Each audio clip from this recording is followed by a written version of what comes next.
Voici l'inimitable, l'incomparable et l'intraitable Doc Mayou avec José Arsenault. José Arsenault. Cette émission s'adresse à un public averti. Au réseau Cogeco, vous écoutez Doc Mayou et José. Doc Mayou et José Arsenault. Avec le Doc et José Arsenault. Bonjour tout le monde et bienvenue dans l'émission Le Doc Mayou et José. Bonjour Doc. José, bon matin. Que d'effervescence. Ben, je suis contente. Je suis vraiment heureuse d'être de retour. Oh oui. Non, pas vous? Bon. Là, on me demande de fermer le son de ma tablette, puis je sais même pas comment faire. Non, c'était moi. Ah non, Ben non, c'est vous. Ça commence comme ça, toi. Sur le côté de votre tablette, vous avez un petit piton. C'est vraiment sur le côté. Et là, vous pesez sur le piton du bas.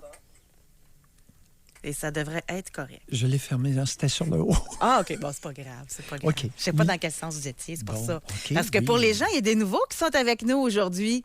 Les gens pensent qu'on est dans le même studio, mais non! Parce que vous êtes à Trois-Rivières, moi, je suis à Québec et nous sommes diffusés partout maintenant, à l'exception de Montréal. À l'exception de l'île de Montréal. Exactement. Parce qu'aujourd'hui, on accueille des auditeurs du Saguenay-Lac-Saint-Jean. Via Kick FM, Exactement. qui a été acquise, qui a été achetée par Cogeco. Tout à fait. Alors, on est vraiment très, très, très heureux de vous accueillir avec nous, tout comme les gens de l'Estrie, de l'Outaouais, la Mauricie, Rimouski et de la grande région de Québec. Donc, faut être encore meilleur, là. Il va y avoir encore plus de monde qui va nous écouter. Parlant de la grande région de Québec, Oui. je pense que c'est important de mentionner qu'au dernier sondage, notre émission s'est classée la première. Toutes stations confondues. Exact. Et il y en a plusieurs à Québec. Oui, exact. Alors, sur la grande région de Québec, notre émission est de plus en plus écoutée à un point tel que nous avons surclassé Radio-Canada. Exact. Ce qui n'est pas peu dire, semble-t-il. Mais vous savez, c'est quoi notre défi? Allons-y. Parce que devenir numéro 1, c'est une chose, mais le rester, c'est un beau défi. Effectivement. Effectivement. Fait qu'on va se coucher de bonne heure, on va bien se nourrir. Non. Je pense qu'on va continuer à essayer de faire des choses qui intéressent notre auditoire. Oui, exact. Parce que les gens s'écoutent si ça les intéresse. C'est ça. Si ça a un impact dans leur vie, si ça leur permet de cheminer, de grandir, d'évoluer. Exact. Et on va donner nos règles. Parce qu'il y en a des nouveaux, comme je le mentionnais. Et pour ceux et celles qui étaient en vacances eux aussi, on veut vous rappeler comment on aime fonctionner. Bon, on amène notre sujet du jour, évidemment. Ça peut toucher l'actualité parfois, quelquefois non. Bref, en tout temps, vous pouvez communiquer via votre station régionale au numéro de téléphone qui est annoncé pour réserver votre circuit téléphonique. En tout temps. Là, pour les gens du Saguenay-Lac-Saint-Jean, ça va être via le 1-877-670-9330. Prenez ça en note. De toute façon, je vais le rappeler souvent dans les prochaines émissions là, pour que les gens s'habituent. Mais ce qu'on aime beaucoup aussi, c'est que par téléphone, on vous invite, vous pouvez même changer votre nom, là, parce que souvent, on a des sujets qui demandent peut-être un petit peu plus là, d'attention et d'anonymat. Et si vous voulez parler, exemple, comme notre sujet d'aujourd'hui, on va utiliser notre texto. Et je tiens à vous rappeler que chaque fois qu'on reçoit un texto, c'est anonyme. Jamais, jamais, jamais on ne divulgue le nom, le numéro de téléphone ou quoi que ce soit, ou qu'on entre en contact avec vous. Jamais. Et c'est via le 25226 que vous allez pouvoir nous contacter pour nous écrire la réponse où on va vous demander la question en tant que telle. Alors aujourd'hui, moi, ce qui m'a interpellée, il y a eu beaucoup de drames d'ailleurs cet été. Et là, il y en a un, entre autres, à Baie-Saint-Paul. C'est un homme qui a été arrêté pour le meurtre de sa mère. Sa mère, c'est une femme de 59 ans et semblerait-il que c'est une personne qui était vraiment, très appréciée de son entourage. C'est ce qu'on lit dans le journal. Mais ce qui m'a interpellée, c'est qu'elle a dit qu'elle avait peur de son fils et qu'elle a appelé la police 2 ou 3 fois. Ça, c'est quelqu'un qui connaît Violaine Gagnon, la victime, et qui la connaît depuis plus de 20 ans. Puis là, je me suis dit, cette femme-là, c'était peut-être pas la seule à vivre avec une peur.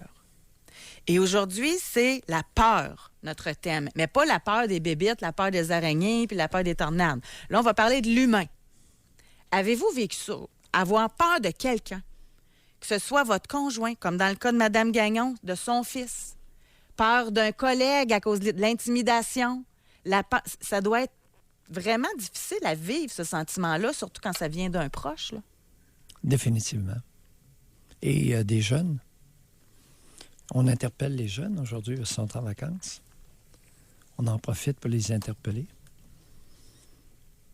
Est-ce que vous avez peur d'un de vos deux parents séparés et que vous n'osez pas vous l'avouer ou que vous n'avez pas osé vous l'avouer? Vous savez, le sujet peut ouvrir sur des drôles de choses aujourd'hui. Et je vais juste rappeler, on va faire un peu d'éthologie brièvement. Comportement animal. Il y a des vidéos sur les gorilles qui circulent, qui nous apprennent que le gorille peut causer tout un ramdam lorsque il veut éloigner un adversaire ou un ennemi.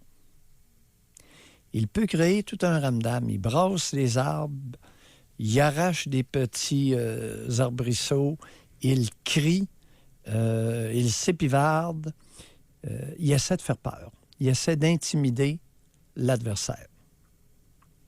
Vous savez, tout le monde sait ce que c'est que la violence directe, c'est-à-dire recevoir un coup. Maintenant, il y a des hommes qui ont appris, maintenant, au Québec, à être violents, mais indirectement. Sans toucher. Docteur, je me frappé. Il parle de la conjointe et il parle de leur fillette. Je ne l'ai jamais frappé. Depuis qu'elle est toute petite, il l'intimide. Depuis des années, lorsqu'il a la chance, il fait un ramdam devant sa conjointe. Combien d'hommes ont dit ceci devant la conjointe dans le but de créer un effet de peur chez cette dernière? Le Christ, je vais y arracher la tête, tu vas voir que je vais y en calisser une. Puis, hey, je l'ai entendu, on me l'a rapporté. Alors, il y a des hommes qui savent créer un ramdam comme un gorille afin d'intimider femmes et enfants. Ces derniers vivent toujours dans un sentiment d'insécurité, là. Puis c'est pas sans avoir des séquelles. Moi, aujourd'hui, j'aimerais ça qu'on parle, oui, avez-vous eu peur, mais avez-vous eu des séquelles de ça? Oui, attends un petit peu. Il y a des femmes maintenant, on ne les oubliera pas, des femmes d'un certain âge, qui ont des parents très âgés et qui vont faire un ramdam dans la cuisine pour impressionner la vieille ou le vieux. Comme notre gorille. Brasser les chaudrons, fermer fort les portes d'armoire. Et la personne âgée en perte d'autonomie devient morte de peur. Principale raison, c'est vengeance, accès à l'argent, l'héritage, etc. On ne les oubliera pas, ces personnes-là. Ouais. Ça peut être des hommes, mais c'est plus souvent des femmes. Parce que, pour des raisons évidentes, il y a plus de femmes qui s'occupent de vieillards que d'hommes qui s'occupent de vieillards. On est d'accord là-dessus? Ouais. C'est pas du sexisme. Par contre, et je l'ai vu encore hier dans un dossier, c'était dimanche, mais j'ai fait du bureau hier. Parce que je m'étais permis de m'épivarder samedi. Oui, au Ketofest. Au Ketofest, alors j'avais des rendez-vous à reprendre hier, je vous dis. Et c'était précisément discussion d'un dossier où une femme se sent à la peur. Puis, dans la foulée de ce que j'ai mentionné. J'ai des propos, statistiques, des cris, des propos, du brassage de gorilles, ça fait peur à beaucoup de femmes et beaucoup d'enfants, particulièrement des fillettes et des jeunes filles. Alors, je t'écoute. Je suis allée regarder, voir. C'est des chiffres qui viennent, c'est officiel, là, c'est Oui. Sécurité publique, ça vient du gouvernement. Oui. Et ça date de 2014, là, c'est les plus récents que j'ai trouvés. Oui. Et on a fait l'évolution du nombre d'homicides familiaux versus le total des homicides. Et en 2014, pour vous donner une idée, là, on a compilé 19 homicides familiaux. Et ça représente, si on compare avec tous les meurtres, là, que ce soit au premier, deuxième degré et au prémédité, tout ça, là, c'est que sur l'ensemble de tous les meurtres, ça représente 27,1 %. C'est beaucoup. Ouais. Puis là, en plus, c'est vraiment très, très détaillé. On a même dans quelle région du Québec où est-ce qu'il y en a le plus. Et là où il y en a le plus, c'est dans le nord du Québec, Chaudière-Appalaches et la Naudière. Et en plus, on dit que de tous les hommes, là, ça représente 70 % des victimes de l'ensemble des homicides. Mais pour les homicides familiaux, c'est le contraire. 78,9 % des victimes sont des femmes. Ouais. Et on dit que la plupart du temps, c'est dans un contexte familial. Ça vient... Bon, puis quand on dit un contexte familial, là, tu sais, je peux même aller plus loin que ça si vous le désirez, là, mais tout est dit. Puis pour ceux qui sont contre les armes à feu, là, c'est pas en première position, là, la façon de tuer, là, parce que ça représente 18,2 % alors que couteau ou objet tranchant ou pointu, c'est 43,5 %. Pour vous donner une idée. Et la force physique, 16,4 %. Étranglement. Exactement. J'ai toujours dit qu'un homme n'a pas besoin ni d'un couteau, ni d'un bat de baseball, ni d'une arme à feu pour tuer une femme. Et en ce qui concerne le type de relation où il y a victime, en première position, c'est le conjoint. C'est le conjoint qui tue sa conjointe. Ou l'ex. Conjoint ou ex-conjoint. J'y arrive. Oh, excuse-moi. Ensuite, on parle d'ex-conjoint et on parle d'ex-ami intime. Oh, oui. Et les enfants ensuite. Mais quand c'est des enfants, c'est souvent la mère. Oui, les jeunes enfants. C'est souvent la mère. Et dans un contexte familial, ça m'a beaucoup surpris, là. Là où il y en a le plus par catégorie d'âge, c'est les 12 ans et moins, en termes de nombre. Oui. Donc, aujourd'hui, notre sujet de la peur, là on parle évidemment là, on est dans l'extrême, on est dans la mort.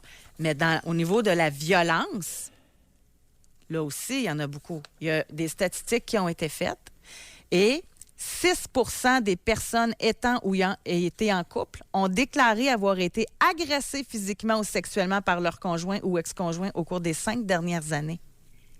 6 %. 6 %. Bon. José, la façon de comprendre les données que tu viens d'amener sur les homicides familiaux et la violence, on va le comprendre comme la pointe d'un iceberg. Ce que tu viens de mentionner, le 27 % d'homicides familiaux et le 6 % d'agression suite à un geste violent, c'est la pointe d'un iceberg. Et sous l'eau, là, il y a un gros bloc de glace de peur de la pointe ou d'être intimidé par la pointe. Ça se tient, tout ça, chers amis. Il ne faut pas décortiquer et dire ça, c'est une donnée, mais on la met à part. Non. C'est la pointe de l'iceberg qu'on a circonscrit en dehors de l'eau. Mais c'est une infime partie qu'on voit au-dessus de l'eau. Ouais. En dessous de l'eau, là, c'est énorme comme bloc de glace. Alors, on va à notre pause publicitaire. Avez-vous, là, je parle à vous, les auditeurs, là, est-ce que vous avez déjà eu peur? Et c'est pour ça que le texto devient intéressant. Parce que si on veut... mais si on veut parler du présent, oui. De qui avez-vous peur présentement? On ne veut pas le nom, là, puis le numéro de téléphone. On veut, est-ce que c'est votre père, votre conjoint, votre ex, votre enfant? Présentement, là, parce que ça peut être, un exemple, là, Ginette appelle pour dire qu'elle a peur de son père. Tu sais, c'est délicat, là. Mais vous pouvez l'écrire par texto. Par contre, dans le passé, ça se dit bien, là. J'ai déjà eu peur, j'ai réussi à m'en sortir, ou non, ça me reste encore, j'ai des séquelles. C'est tout ça qu'on va aborder avec vous aujourd'hui. Par téléphone. Pour les gens, évidemment, de toutes les régions, vous connaissez votre numéro de téléphone de votre station régionale. Mais pour tout le monde aussi, vous pouvez aussi utiliser le 1-877-670-9330 ou par texto au 25226. Jusqu'à 11h, vous écoutez Doc Mayou et José Arsenault. Avec le Doc et José Arsenault.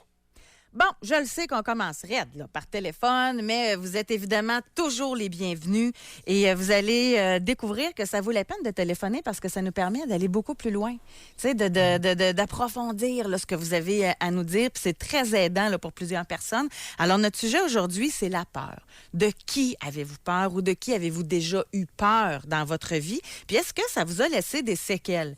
Et déjà, par texto, Doc Mayou, on a des gens qui ont commencé à nous écrire. Oui. Puis par texto, ce qu'on aime beaucoup aussi, j'avais oublié de le dire, je souriais un petit peu, là. On aime toujours votre genre, femme ou homme. Fait que vous écrivez F ou H et ensuite votre âge. Fait qu'on voit ici qu'il y en a qui connaissaient, parce que je viens de lire le message de femme 27 ans. Donc, c'est une auditrice devant le temps de l'été qui nous écrit. Elle dit « J'ai peur de mon père ». 27 ans, elle n'a pas dit « J'ai eu peur ». Elle dit « J'ai peur de mon père ». Ben voyons. Qui m'a toujours fait souffrir psychologiquement et que j'ai eu besoin d'aide afin de m'en sortir. Et j'ai toujours de la difficulté avec l'estime et la confiance en moi et mes capacités. Mon père, est-ce qu'on pourrait qualifier de pervers narcissique? Bon, madame, laissons faire les grandes étiquettes et s'il vous plaît, dites-nous ce qu'il vous a fait et quand il vous a fait ces choses-là. Pervers narcissique, là, c'est devenu un fourre-tout. Ça ne veut strictement rien dire. Dites-nous ce qu'il vous a fait, quel âge vous aviez et où était votre mère chérie pendant que le bonhomme s'acharnait sur vous. Oui. C'est pour ça que c'est intéressant au téléphone d'aller plus loin. Oui. D'ailleurs, là, j'ai pas l'âge de la femme en tant que telle. Oui. Et je suis certaine que je ne suis pas la seule à lui demander de nous téléphoner, même si ça va être très difficile ou avoir plus de détails. Je comprends pas ça. J'ai peur de mon mari. Il me bat fréquemment, mais je l'aime plus que tout au monde. C'est pas facile à vivre. Comment? Doc Mayou, expliquez-nous ça, là. Comment tu peux aimer quelqu'un qui les groupes te de bat? pression, oui, les groupes de pression, ce qui arrive, c'est qu'on est muselé. Alors, il y a des groupes de pression, particulièrement dans la région de Québec, qui nous écoutent très attentivement et n'attendent que certains commentaires de ma part pour essayer de me sortir des ondes. Bon, ceci étant dit, je ne suis pas tellement de naturel frileux. Alors, j'ai peur de mon mari. Il me bat. Ça pourrait être un faux appel, hein? Un faux témoignage. Mais on l'entend souvent, ça. Admettons, oui, là, bon, on va... Mais tout en gardant à l'esprit que ça peut être faux. Je vais essayer de quoi? Parce que je ça l'aime peut être un plus que attrape-nigo. tout. Oui. C'est-tu lui que vous aimez plus que tout ou c'est votre maison? Ou c'est votre style de vie? C'est un peu ça, là. Ouais. Alors, je ne pense pas... Ça pourrait être, parce que ça pourrait être un faux témoignage d'un groupe de pression. Écoute, ils veulent... On est premier sur Québec. Alors, malgré tous les groupes de pression qui sont contre nous, on a été premier au printemps. Alors, ça dérange beaucoup de monde. On s'est fait des ennemis jurés. Ceci étant dit, bon, j'ai peur de mon mari, il me bat fréquemment et je l'aime plus que tout au monde. Si on modère le propos et on dit « j'ai peur de mon mari, il m'a déjà frappé, je suis incapable de le laisser parce que, je l'ai entendu dans mon bureau, docteur, je l'aime. » Oui, c'est ça. On l'entend souvent, ça. Oui. Avec un peu plus de modération, c'est fréquent. Madame,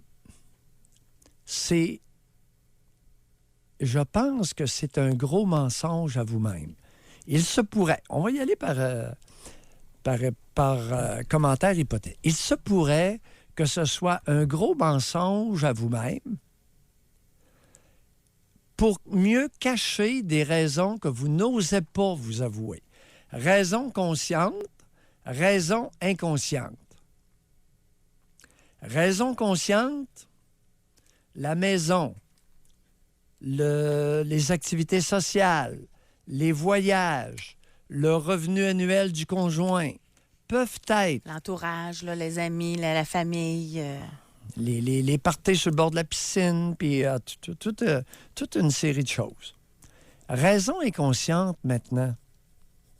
On sait de plus en plus que les fillettes battu, intimidé, malmené par un des deux parents, principalement, ou traumatisés par d'autres de l'entourage, deviennent beaucoup plus facilement des victimes d'agresseurs, d'intimidateurs, que ce soit en milieu de travail ou en milieu conjugal.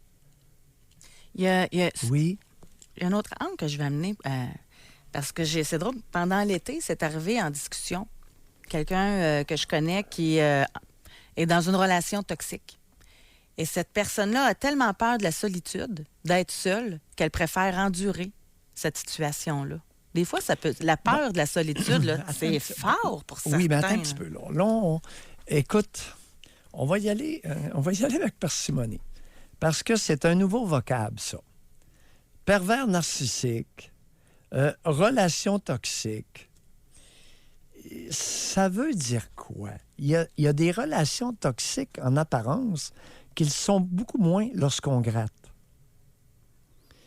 Et relation toxique, c'est comme avoir un père pervers narcissique, ça dit rien. Ouais, mais mettons que la personne est super malheureuse. Là. Ben, elle aime mieux vivre ça que d'être toute seule. Oui, mais José, est-ce que c'était une personne, homme ou femme, heureuse avant la vie conjugale? José, tu parles à un psychanalyste qui n'est pas né de la dernière pluie, qui a eu la chance ou la malchance de blanchir beaucoup. OK. Ben, ça allume peut-être des lumières. C'est de tout ça dont on est prêt, c'est tout ça qu'on est prêt à aborder tranquillement, parce qu'il va y avoir énormément de cas par cas. On a des gens qui disent que c'est exactement ce qu'ils vivent. C'est-à-dire? Ouais, qu'ils préfèrent rester dans le connu que dans l'inconnu. Oui. Oui, parce que le connu peut avoir. C'est pour ça que relation toxique, j'ai mis un point d'interrogation. Le connu peut avoir certaines sources de satisfaction non négligeables. On va aller à la pause là-dessus, Doc. Vous savez, avoir une maison climatisée cet été, puis retourner dans un appartement restreint et non climatisé, tu sais, j'exagère un peu, mais à peine. Mais c'est dur à comprendre, quand même. Que? Tu sais, là, je parle à une femme qui se fait agresser par son conjoint, qui se fait intimider par son conjoint. Tu sais, pour les gens de l'extérieur. Tu sais, je pense à la famille qui doivent se dire, ben voyons, pourquoi t'endures ça? Bon. Sors de là. Attends. La personne dit, ben non, je l'aime. Tu sais, Ouais, non, mais attends un petit peu, là. Attends un petit peu. Là, il y a 2 enfants. 2 jeunes enfants de, disons, mettons-les entre 6 et 10 ans. Il y a 2 jeunes enfants. Les enfants, maintenant, vont aller avec qui? S'il y a séparation. Tu sais que les tribunaux, faute de démontrer qu'un des 2 parents est mauvais parent avec les enfants, octroient beaucoup de gardes partagées actuellement. Ouais. Fut un temps, il y a 30 ans, où lors des séparations, la mère partait avec les enfants et une pension alimentaire. C'est terminé. C'est terminé. Alors, la dame qui dit « Je l'aime », a-t-elle des enfants ou est sans enfants? Si elle a des enfants, ça ne tente pas de laisser à un homme violent 1 semaine sur 2. cet homme-là est absolument adorable avec les enfants. Chers auditeurs, j'invente rien, là. Je vous parle de mon expérience empirique. Vieille maintenant, José, depuis le 1er juillet, de combien de temps? On est rendu à combien? 40! Dont 30 ans! Hey, vous à n'avez pas l'hôpital de faire Comtois de Louisville. méchouer pour fêter ça. Il me semble qu'on avait déjà jasé de ça, maintenant. Oh, écoute, Colin!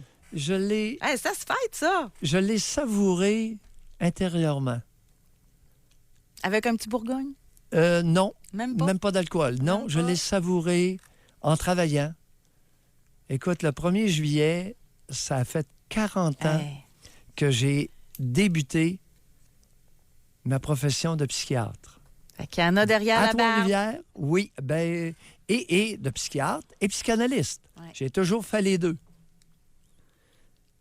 Et là, je me retrouve, après 40 ans, après tous les déboires avec mon ordre professionnel, pour ceux qui ne le savent pas, apte à évaluer tout être humain de plus de 13 ans.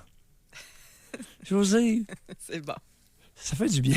Félicitations, Doc Mayo. Vous vous êtes battu puis vous l'avez gagné. On va aller à la pause. Au retour, on va parler avec Stéphanie qui a peur de son père. Bon, on va Vous, l'écouter. de qui avez-vous peur et quelles séquelles gardez-vous de ça? Jusqu'à 11h, vous écoutez Doc Mayou et José Arsenault. Avec le Doc et José Arsenault. Ouf, qu'il y a des gens qui ont peur, Doc Mayo. Notre texto est Ben vraiment oui. inondé de gens qui se racontent. Merci beaucoup de votre confiance, encore une fois. Et je vous le José. dis, on garde ça en privé. Là. José, c'est plein. Plein Oui. de femmes, de personnes âgées et d'enfants intimidés, particulièrement des fillettes. C'est plein. Ouais. C'est plein, c'est un gros pourcentage. Écoute, à l'œil, là, du haut de mon ignorance, je te dirais au moins 40 De 40 gens qui ont peur. des êtres humains de différents groupes d'âge qui sont morts de peur. J'avancerais des chiffres comme 40 C'est omniprésent. C'est beaucoup. Puis c'est dans toutes les sphères. Hein. Tu sais, tantôt, je vais les lire parce que là, je vais aller au téléphone. Là, mais peur de collègues, peur du père, peur de l'enfant, peur du frère, ça va partout. Oui. Vraiment. Là, on Oui. s'en va à Québec. Je vous rappelle le numéro de téléphone. En tout temps, vous pouvez nous joindre au 1-877-670-9330 ou selon le numéro de téléphone de votre station régionale. Stéphanie, bonjour. Oui, bonjour. Stéphanie, De qui Oui. vous avez peur de votre père? Oui, effectivement. on vous écoute, Stéphanie. Allez-y. Oui, ben en fait, c'est moi qui avais texté tantôt, puis vous aviez des questions concernant depuis quand, dans le fond, je me sens comme ça et tout ça. Vous êtes En femme fait- 27 ans, c'est ça? C'est en plein ça. OK. Oui. Moi, dans le fond, c'est depuis du plus loin que je me souvienne, ça a toujours été comme ça. C'est-à-dire, vos premiers souvenirs remontent à quel âge et qu'est-ce qu'il vous faisait? Racontez. J'étais très, très, très, très petite. Là. J'étais dans les, je vous dirais, 4, 5, 6 ans, puis même Oui. mon adolescence au complet. En fait, Oui. c'est tout ce que je faisais n'a jamais été correct ou suffisant pour lui. Oui. Où je me faisais toujours chicaner, engueuler pour un oui, pour un non.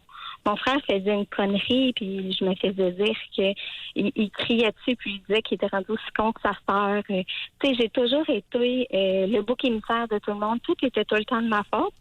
Puis c'est avec le temps, puis avec une adolescence toujours difficile que j'ai vu des psychologues, puis je me suis rendu compte que ça m'avait affectée parce que pour moi, c'était la normalité.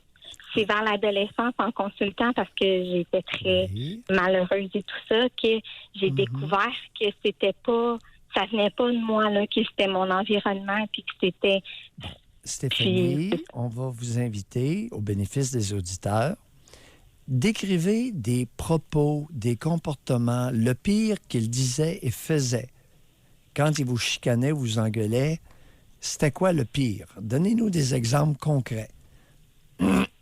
J'ai eu le droit à j'étais stupide, j'étais niaiseuse, j'étais conne, j'étais tous les qualificatifs inimaginables, j'étais pas assez intelligente, j'étais rien qu'une bonne à rien, puis je ferais jamais rien de bon. Fait que, tu sais, j'ai vraiment eu le droit à toute la planoplie de ce que vous voudrez. Il a déjà levé la main une fois sur moi, puis je me suis levée en pleurs. Tu sais, je me suis fait dire que, ben si je pleurais, puis si je m'étais relevée, c'est parce qu'il m'avait pas fait ça assez fort, que sinon je serais encore à terre. Fait que, tu sais, ça a été quand même très insidieux. Attendez, Puis, tu sais, attendez, c'est pas clair. Si c'est pas clair pour moi, ça doit pas être clair pour plusieurs auditeurs. Il a levé la main sur vous ou il vous a frappé? Oui, il m'a frappé une fois. Bon, il vous a frappé. Racontez l'incident. Vous aviez quel âge et qu'est-ce qu'il a fait? J'avais probablement, je vous dirais, une douzaine d'années. Oh là là! Puis, Oui! Oui, J'avais... Oui. Puis, je faisais la vaisselle avec mon frère. Puis, entre frères et sœurs, on était tout le temps en train de se chamailler pour un oui, pour un non. Oui. On faisait rien que se chamailler comme des enfants, comme n'importe quel enfant faisait. Puis, il est arrivé, puis il était super fâché, puis il disait qu'on n'avait pas le droit de s'ostiner comme ça, puis qu'il disait que c'était de ma faute, puis il m'a comme littéralement frappé avec la main. J'ai carrément tombé par terre. Il vous a frappé où? Au visage. Est-ce qu'il portait des bijoux, votre père? Est-ce qu'il portait une bague ou... Non, pas du tout. Est-ce que ça a laissé une marque? Est-ce que sur le moment, ça a fait une marque sur votre visage?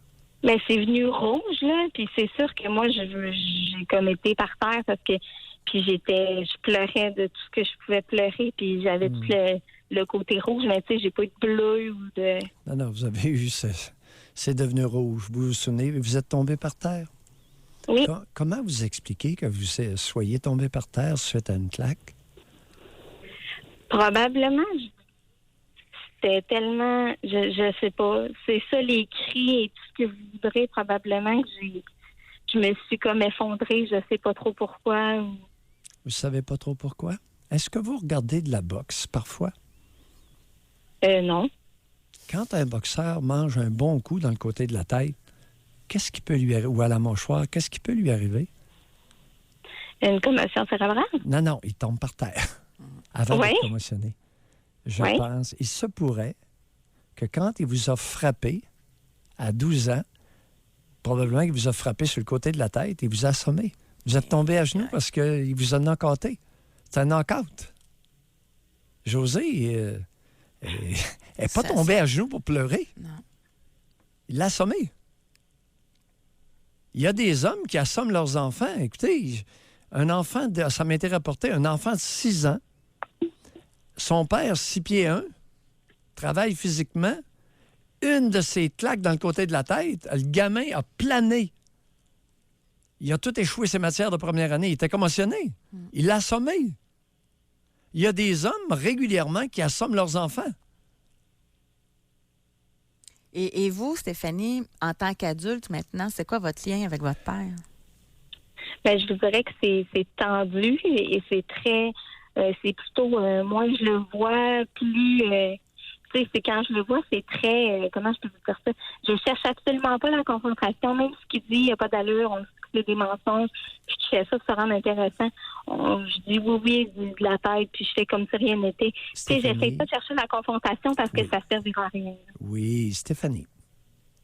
Dans les semaines et les mois qui ont suivi l'agression à 12 ans, le geste criminel, selon ce que vous dites, si ce que vous dites est vrai, il a commis un crime. Vraiment, c'est une voie de fait importante avec sa main. Dans les semaines et les mois qui ont suivi cette agression-là, est-ce que vous vous souvenez comment vous vous sentiez? Ben, je me sentais vraiment pas bien. J'étais pas... je me sentais mal, je me sentais tout croche, je me sentais faible. Je me sentais manipulée, je me sentais... Attendez un peu, vous vous sentiez faible? Oui, ben parce que le fait que je me sois relevée pour lui, ça prouvait qu'il n'y avait pas frappé assez fort. Je devais comme me renforcer pour arrêter de pleurer devant lui parce qu'il me disait que c'était pas correct de pleurer. Où était votre mère lorsqu'il vous a frappé au point de, selon ce que vous dites, vous assommer? Ben, elle était dehors, là. Est-ce qu'elle vous a entendu hurler de douleur? Ben, elle m'a entendu pleurer, là, oui. Qu'est-ce qu'elle a fait? J'ai pas vraiment de souvenir de ce que ma mère a fait, là. Je vous dirais que j'étais très sous le choc, là. Mais, tu sais, je vous dirais qu'à mon souvenir, je crois qu'elle était rentrée puis qu'elle était venue comme voir si tout était correct. Puis elle voyait qu'il n'y avait pas de sang, il n'y avait pas rien. Ça fait que c'était correct, là. Aujourd'hui, avec le recul, vous trouvez ça comment? Je vous dirais qu'avec du recul, tu sais, je trouve ça particulier. Puis, tu sais, je le sais que il fait le même... Il a pas jamais levé la main sur ma mère, mais il fait un peu le même genre de chantage à ma mère. C'est ça, tu m'aimes pas si je fais telle chose ou t'as pas fait telle chose, fait que t'es tout le temps discrète, t'es une ci, t'es une ça. Fait que tu sais, il a toujours agi de la même façon aussi avec ma mère. Fait que tu sais, je vous dirais que je crois qu'elle est un peu tout le temps sur la défensive, là. Est-ce qu'il est possible là, aussi qu'il vous ait frappé pour plusieurs raisons, dont intimider la bonne femme? Ça se pourrait, là. Et lui montrer ce qui pourrait lui arriver si elle n'obéit pas au doigt et à l'œil? Qui serait possible, mais tu sais, c'est sûr qu'elle l'a pas vu, là. Ouais.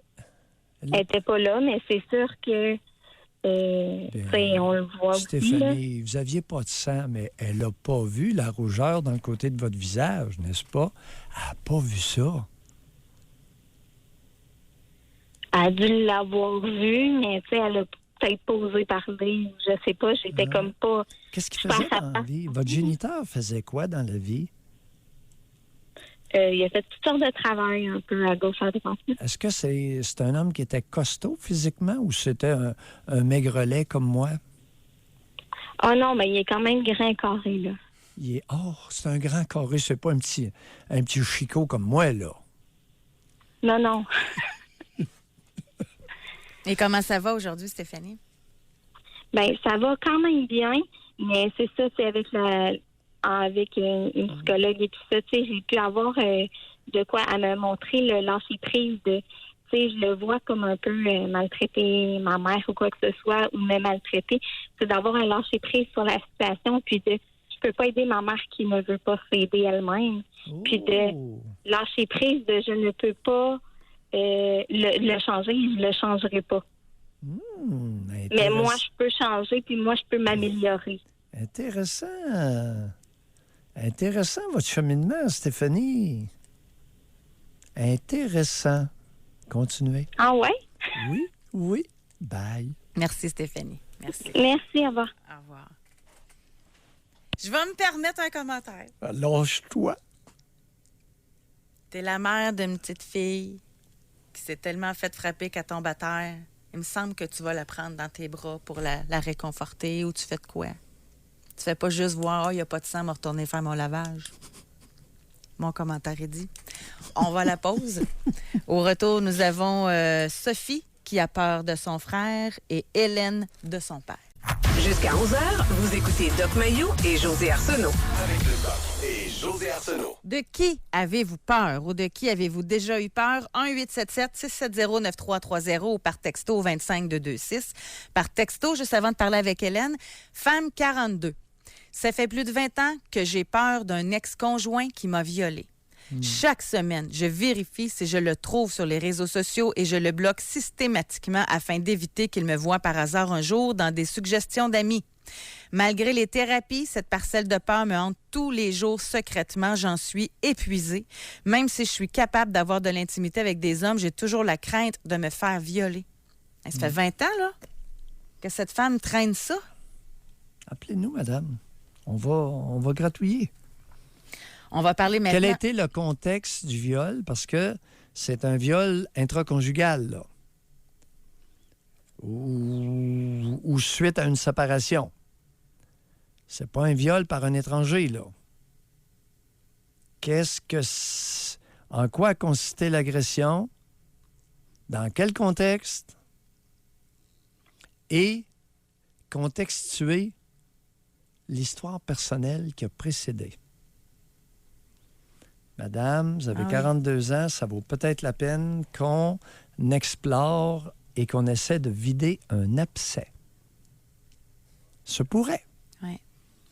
Les choses ne sont pas toujours, pour l'être humain, ce qu'elles semblent être. 1-877-670-9330. Vas-y. Hélène nous appelle de l'Outaouais. Bonjour, Hélène. Oui, bonjour à vous deux. Re-bienvenue. Je suis contente que vous soyez de retour. Avec grand plaisir. Je voudrais remercier Isabelle Lacasse qui a fait un très, très beau travail au courant de l'été. Bon. Moi, ma peur, c'était face à mon père qui est décédé depuis longtemps maintenant. Je vous avais téléphoné auparavant. Je suis allée vivre avec lui, j'avais 12 ans. Oui. Et c'était un homme qui était, je pense, qui était vraiment malade mental, mais on mangeait pas. Je vivais là avec mon frère et lui vivait au sous-sol. Et quand je devais aller lui parler, ça pouvait me prendre 1 heure et demie parce que j'arrivais en haut des marches Doc Mayou et je figeais. Premièrement, au bas de l'escalier, la porte était toujours fermée. Puis il y avait une pancarte que c'était marqué « Please knock ». Donc, il fallait absolument frapper. Et là, quand tu ouvrais la porte, c'était vraiment le monstre. Dans le sens, la haine dans son visage. Et je me dis qu'un jour, peut-être, j'écrirai un livre que je vais intituler The Monster in the Basement. Bon. C'est un homme de qui j'ai eu terriblement peur. Et mon frère aussi, lui, pire que moi, assez que mon frère urinait sur lui-même. Et a développé des tics nerveux qui, par la suite, s'est fait taquiner beaucoup. Ben, pas taquiner, surtout intimider, parce que les gens disaient que mon frère était, était retardé. Moi, j'ai goûté un peu moins, mais j'ai souffert de cette peur qui paralyse. Hey, Hélène, vous avez quel âge? J'ai 63 ans. Vous me surprenez ce matin. Je vous entends pas très bien, Doc Mayou. On dirait que le son est pas très bon. Bon, vous me surprenez. Pourquoi? La peur qui paralyse, vous nous décrivez un contexte d'horreur. Oui. Mais ça marche pas. Qu'est-ce qui OK, manque? allez-y, expliquez-moi, j'ai besoin d'explications. Non, vous avez besoin de questions. Qu'est-ce qui marche pas allez-y. dans votre... Qu'est-ce qui marche pas dans votre histoire? Je le sais pas. Dites-le moi. Non, vous avez 63 ans. On va faire un peu. Puis vous avez un bon quotient intellectuel, bon langage. Alors, on va faire un petit effort, là. Qu'est-ce qui manque? OK, parfait. Qu'est-ce qui manque dans l'équation? Ben, je vous décris ce que je ressentais d'arriver en haut de l'escalier. Qu'est-ce qui manque dans l'équation? Vous l'avez décrit, on vous a entendu. La mère. Allez-y. Ben, elle est partie, j'avais 4 mois.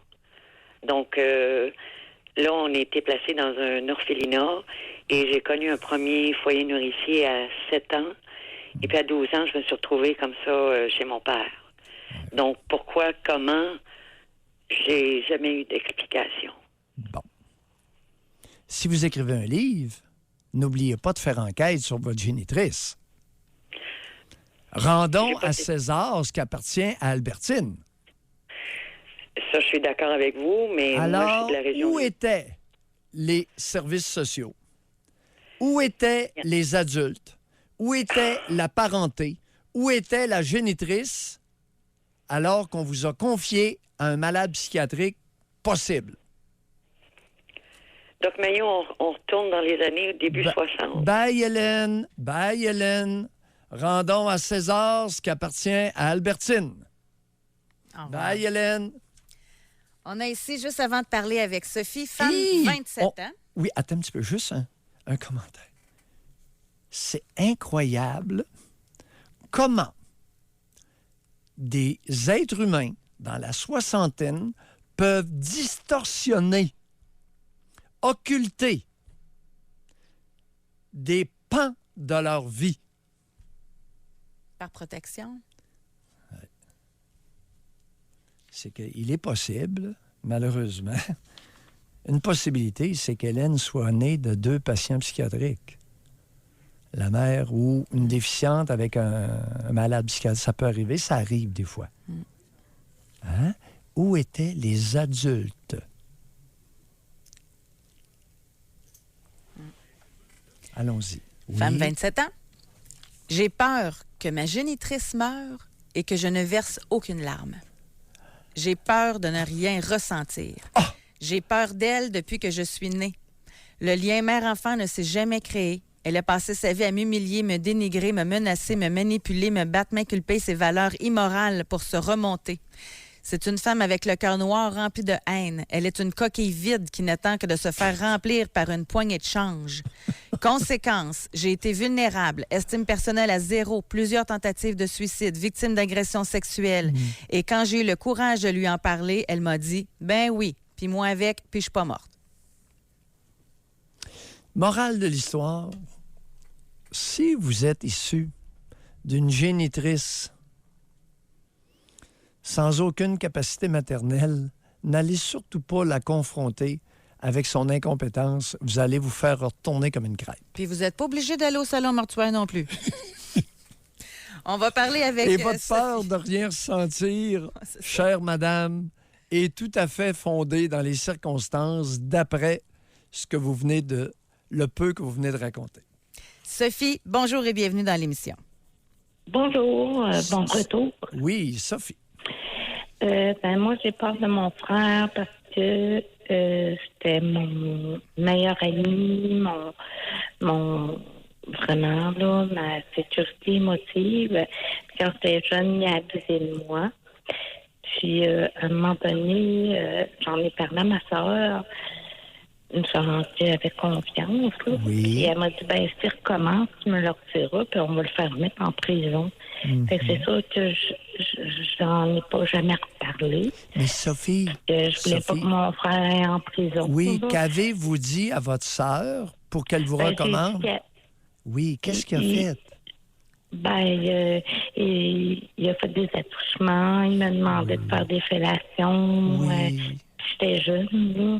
À quel âge à peu près qu'il vous demandait? Ça a commencé, j'avais peut-être 5 ans. Il était dans le garde-robe, puis il m'a montré son pénis. Quel âge avait-il quand vous aviez 5 ans? Quel âge lui avait? Il y a 15 ans plus que moi. Aïe, aïe, aïe. C'est un adulte. Il avait 20 ans. Et puis, là, j'en avais parlé à ma soeur. Oui. Puis, à un moment donné, j'étais allée souper chez lui. Oui. Puis, sa petite fille, elle avait dit à un ami, on va coucher ensemble, puis je t'aime, puis je vais te marier. C'était les mêmes propos qu'il me disait, là. Et puis, là, il a dit, hey, ferme ta gueule, là. Il n'a pas dit ça de même, là. Qu'est-ce qu'il a Elle dit? a dit... Qu'est-ce qu'il a dit? Essayez de vous souvenir de ces mots. Il a dit à sa petite fille, elle dit, j'ai pas parlé de toi. Là, j'étais pas contente. Mais qu'est-ce que lui... Il m'a dit non, qu'il l'abusait pas, Sophie, mais c'est un pédophile. Sophie, quels sont les mots qu'il a utilisés avec sa petite fille et quel âge avait la petite fille? Les mots, je ne saurais vous dire, mais j'étais à la table. Oui. Elle a dit, regarde, tu peux me montrer ton pénis parce qu'on va se marier ensemble, je t'aime. C'est un petit garçon, là, qui, là, lui a dit, regarde bien, là, on fait pas ça, puis je te l'ai dit qu'on ne fait pas ça. J'ai pas parlé de toi. Sophie, c'est arrivé il y a combien d'années? Oui, elle avait 5 ans, mais c'est arrivé il y a combien d'années? Ça doit faire une vingtaine d'années. Une vingtaine d'années. Je me suis toujours sentie coupable, parce que je l'ai dit à tout le monde de ma famille, mais c'est moi qui n'ai pas correct. C'est moi qui... C'est vous qui cherchez à briser la famille. Et là, vous avez quel âge, là, actuellement? 53 ans. 53 ans. Parlez-nous un peu de votre vie. Qu'est-ce que vous faites d'intéressant et de satisfaisant dans votre vie actuellement? Je travaille, là. Oui. Je travaille en autonome. Je suis acupuncteur. Pardon? Je suis acupunctrice. OK. Vous faites de l'acupuncture et vous avez beaucoup de clients. Ça va bien? Oui. Et l'argent, qu'est-ce que vous faites avec? Je l'économise. Je fais comme vous. C'est génial! Bye, Sophie! Bye. Continuez. Ah, c'est bon, très bon. Je l'attendais pas, ça. Ouais, c'est ça. On va aller à la pause là-dessus. 1-877-670-9330. Réservez votre circuit téléphonique. Vous allez voir, ça fait du bien parfois de téléphoner puis de vider son sac puis d'aller un petit peu plus loin pour essayer de comprendre des choses. De qui avez-vous peur ou de qui avez-vous déjà eu peur et en avez-vous gardé des séquelles? Jusqu'à 11h, vous écoutez Doc Mayou et José Arsenault. Avec le Doc et José Arsenault. Il y a des peurs de toutes sortes. C'est le sujet de notre émission aujourd'hui. Et on a un auditeur qui nous a écrit. En fait, je ne sais pas si c'est une auditrice ou un auditeur, là. Moi, j'ai peur de mon frère. Mon frère a été diagnostiqué il y a environ une douzaine d'années comme étant TPL. Ça, c'est quoi, de personnalité limite? Oui, là? trouble de personnalité limite, oui. Il a eu plusieurs crises, médication, thérapie. Il a eu une grosse crise encore. Il y a eu des menaces. J'ai fait beaucoup d'anxiété à cause de ça. Je sais que c'est secret, mais ça ne se guérit pas. Au fil des années, il a cessé sa médication. Suite à plusieurs séances de thérapie, il a parlé à plusieurs reprises avec moi. Il m'a mentionné que maintenant il comprenait ce qui lui arrivait. Depuis, il contrôle lui-même, semblerait-il, ses émotions et ses crises. Je reste quand même craintif. On ne sait jamais quand la crise va reprendre parce que même si ça va bien, il peut arriver une autre crise. On n'a aucune idée en quoi consistent les crises. Il y a un élément de menace qui engendre beaucoup de peur. Oui, il y a des menaces à notre intégrité physique. Maintenant, il y a beaucoup d'adultes qui ont appris à utiliser les menaces suicidaires au Québec. Beaucoup de conjoints. Et ça aussi, c'est une autre peur. La peur que l'autre se suicide, là. Parce que le suicide, il n'est pas rare au Québec. C'est pas une épidémie, mais c'est pas rare. Ça crée de l'anxiété. On voyait, j'ai lu pendant notre arrêt estival que dans le métro Montréal, il y aurait quoi, une vingtaine de suicides par année. Il n'en parle pas. J'ai vu ça dans, si ma mémoire est bonne, là, 23 suicides. Il y en a plusieurs qui... Je ne sais pas si c'est encore d'actualité, mais Casino de Montréal aussi, dans le stationnement. Ouais. Il paraît que ça arrive quand même assez régulièrement, là aussi. Oui. On n'ose pas en parler parce qu'on craint l'effet de contagion. Alors, il y a cette peur-là qui anime beaucoup de personnes. On a ici femme 37 ans. Depuis mon tout jeune âge, jusqu'à la fin vingtaine, j'ai eu peur de mon père. Vers le début de la trentaine, je me suis éloignée de lui et ma peur s'est estompée. Aujourd'hui, il vieillit, a subi des obstacles et il est moins épeurant, je trouve. Il y a des craintes aussi. Ici, elle dit « Je viens d'une famille de 4 enfants dont je suis la deuxième. On a grandi dans un petit village de 3000 personnes et mon plus vieux frère et moi avons parlé récemment d'une mémoire que nous avons eue où mon père nous avait embarqués dans l'auto tard le soir en nous menaçant les 4 de nous abandonner dans les bois. » Peur de l'abandon, quand tu es enfant, ça ne doit pas être simple non plus, hein? Non, c'est assez terrifiant. Assez terrifiant. Alors, oui... il y a des pères qui ne frapperont pas, mais vont traumatiser, vont établir leur rapport de domination totale sur leurs enfants. Oh, et c'est un jeu qui n'est pas appelé à diminuer. Il y a des pères à l'heure actuelle qui sont pères de jeunes enfants et qui, un peu comme le gros gorille auquel j'ai référé tout à l'heure, font tout un ramdam. Et après ça, prétendent que les petits-enfants ont un bon lien avec eux et les aiment. Sont obéissants, je comprends, sont morts de peur. Mais ils ne sont jamais frappés. Mais je sais pas si ça se raconte, là. Moi, quand j'étais plus jeune, là, j'étais tannante. J'avais du caractère. Puis à un moment donné, on était dans l'auto. Puis ma mère a dit « T'arrêtes pas, je te débarque sur le bord du chemin. » Fait que là, j'avais dit « OK, c'est correct. » Elle arrête l'auto, débarque de l'auto. Moi, j'étais prête à m'en revenir à pied. Puis là, c'était « Ah ouais, rembarque dans l'auto. » Ça ne va pas marcher son affaire, pas tout. Ouais, il y a des parents. OK. Il y a des parents, puis venant dépendamment des mères, il y a des gestes ou des réactions d'exaspération. On peut comprendre. J'y avais joué un tour. Mais d'embarquer les enfants dans l'auto puis de menacer en pleine noirceur de les abandonner dans le bois, on n'est plus dans le même registre. Non, je comprends, là. On a ici un homme 50 ans. Il dit « Moi, j'ai peur de mon grand frère. dès mon jeune âge, 10, 11, 12 ans, mon frère qui cohabitait dans la même chambre que moi et qui est de 4 ans mon aîné, me menaçait fréquemment à cause de mon homosexualité, me réveillait la nuit, me disait toutes sortes de noms quand il arrivait sur la brosse. Il commençait déjà son alcoolisme, me violentait physiquement. Aujourd'hui, j'ai toujours de la peur envers cet homme car il est devenu depuis ce temps de plus en plus malade. Je le vois de moins en moins. Mais bref, ça l'a marqué vraiment beaucoup. Bon. Où étaient, chers auditeurs, vos parents, les deux, père et mère, pendant que votre frère plus âgé, qui était en état d'ébriété, vous tabassait, vous harcelait, vous violentait, vous brutalisait? Est-ce que votre frère n'aurait pas agi avec un certain cautionnement de la part d'un de vos deux parents? Regardez dans cette direction-là.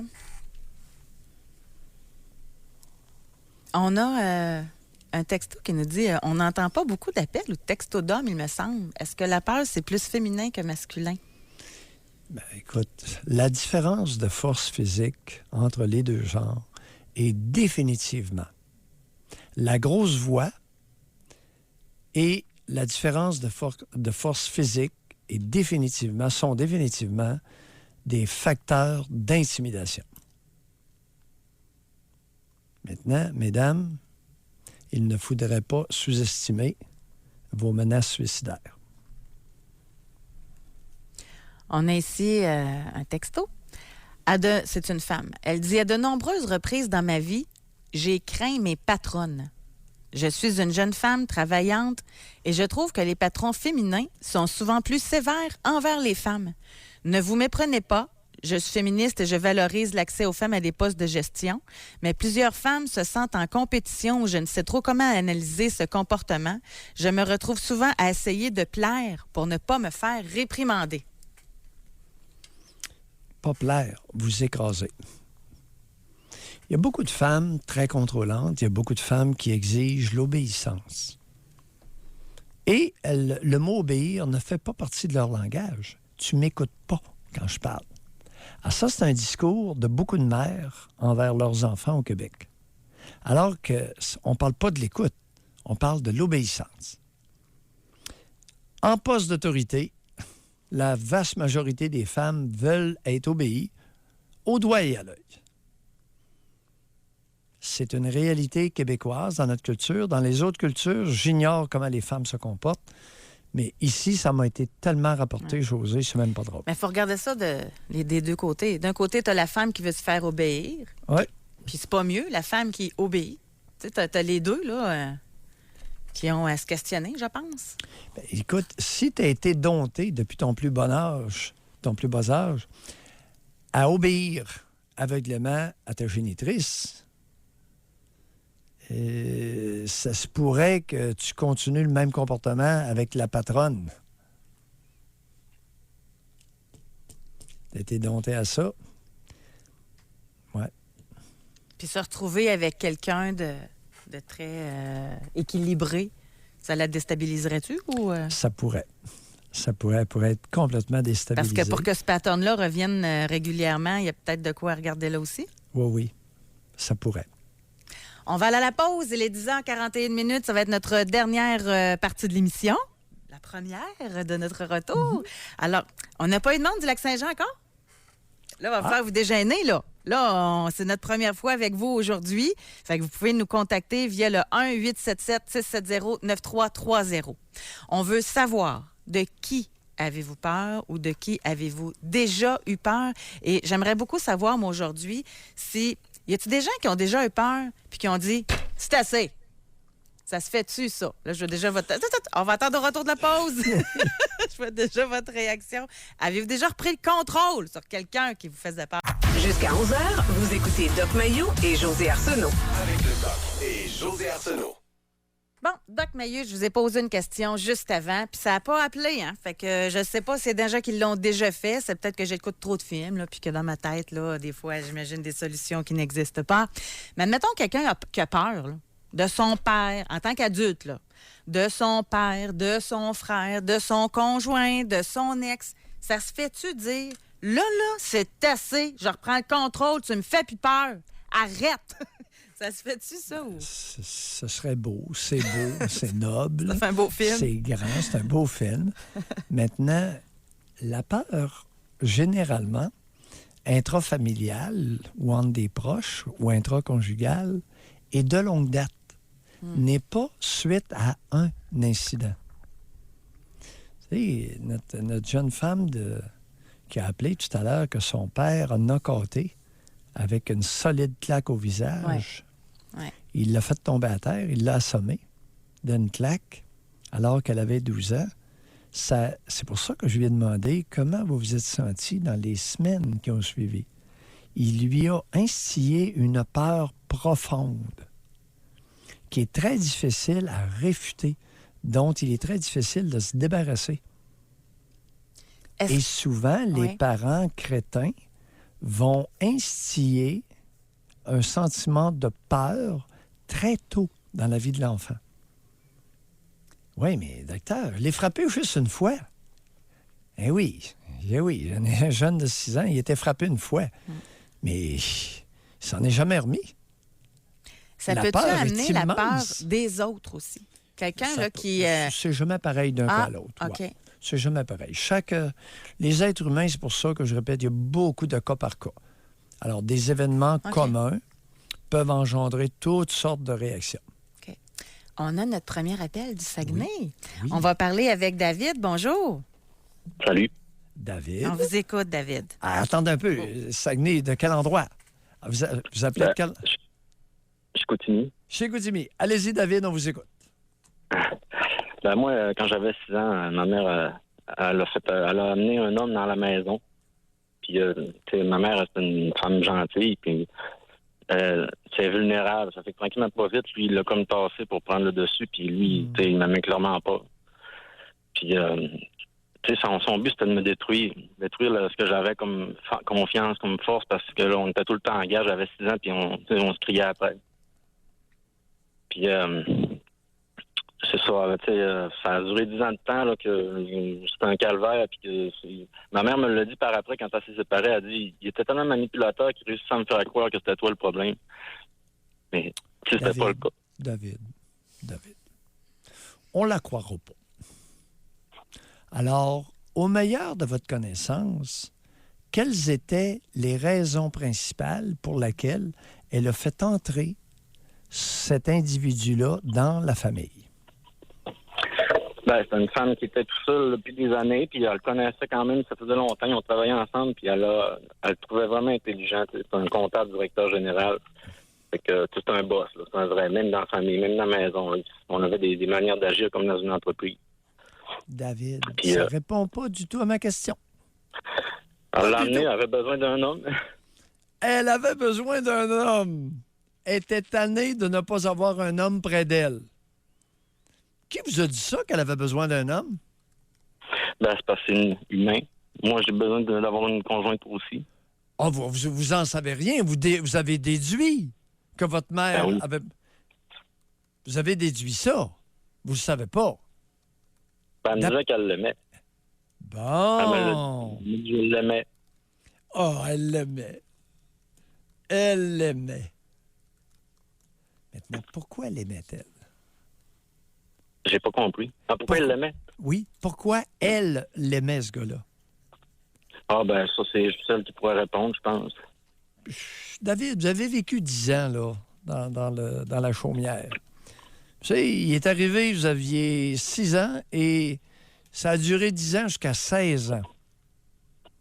D'après vous, puis vous êtes un type assez articulé, d'après vous, elle l'aimait pourquoi, ce gars-là? Parce qu'on n'aime pas gratuitement. Vous savez ça, David? On a tous des raisons, puis des raisons très concrètes, d'alimenter le sentiment amoureux. Je sais qu'elle me disait aussi, là, parce qu'on en a reparlé, là, une bonne discussion par après, puis elle me disait que c'est pour notre bien, là, pouvoir se construire avec une maison, puis tout, puis... on arrive! Oh, vous faites rire José, là, matin. On arrive à la piole. À la maison, la cabane. Est-ce qu'elle était belle, la cabane, au moins? Oui, c'était une belle cabane. Bon. Puis après ça, ils nous ont racheté une deuxième encore plus belle. Puis quand ma mère a décidé de se séparer, il disait, tu réussiras jamais à refaire ta vie, tu seras jamais capable de te racheter une maison. Ben Caroline, elle a racheté une maison toute seule avec 2 enfants. Elle a pris l'argent où? Elle s'est sacrifiée. Elle n'avait pas de vie, rien. Elle a été encore célibataire pendant des années. Puis c'est ça qu'elle me dit, elle se couchait à 8 heures, elle sortait jamais. Puis en plus, ben, c'est parce que c'est une femme qui était à Seine-Noire, là. Elle a pris l'argent où? Elle a pris l'argent où pour acheter Elle Elle travaille, elle a un bon nom. Quel genre de travail? Elle travaille dans quelle sphère? Elle est retraitée, là, mais elle était secrétaire au gouvernement. OK. Fait qu'avec un salaire raisonnable, elle a accumulé assez d'argent pour s'acheter une maison. Ouais. Puis vous, David, Puis même aujourd'hui, avez-vous des séquelles de ça? Avez-vous... Énormément. Je suis toujours en hyper-vigilance. Tout le monde est un potentiel. Ben, mettons comme moi, là, j'ai la misère à supporter la critique parce que, tu sais, je sais que j'essaie de faire de mon mieux. J'ai des bonnes valeurs. Puis quand quelqu'un...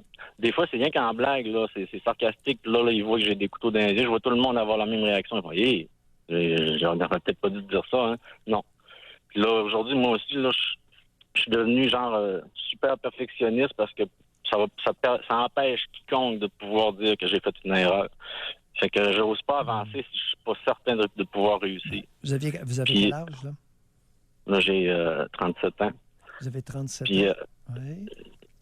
je le vois aussi avec mon boss, là, mettons, où une moindre autorité apparaît, là, oups, je retiens mon souffle, je deviens vigilant, je surveille par-dessus mon épaule. Je dis, lui, il a besoin de se tenir tranquille. Mais, David, où était votre géniteur? Il était pas là. C'est quand j'ai connu mon père, je le voyais quand j'étais jeune, mais je l'ai comme perdu de vue parce que c'est c'est quelqu'un qui est sur l'aide sociale à vie, là, on pourrait dire.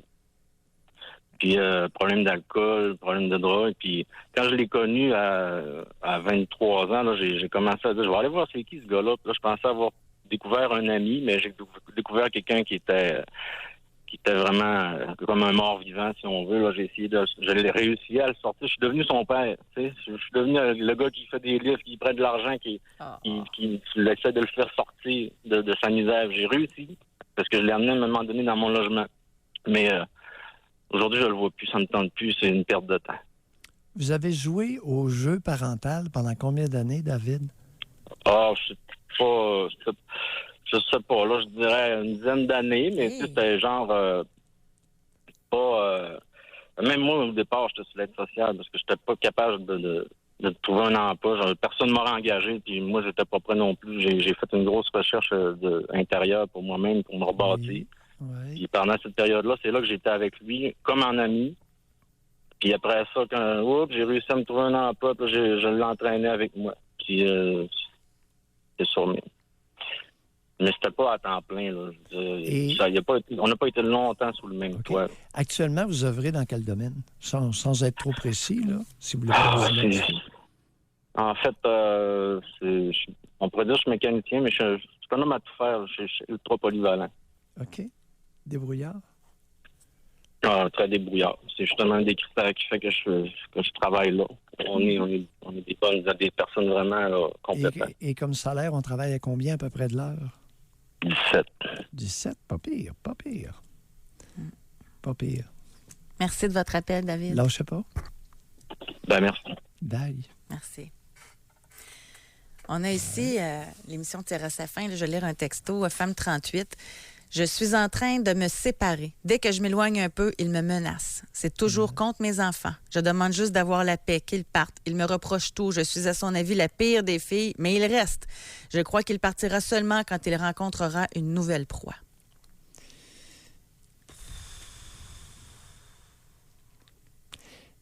Il y a des enfants dans le décor.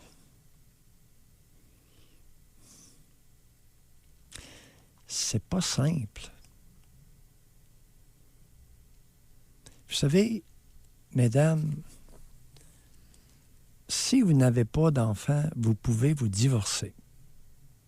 Si vous avez des enfants, la plupart du temps, vous ne pourrez que vous séparer. Essayez de réfléchir à ça avant de faire des enfants.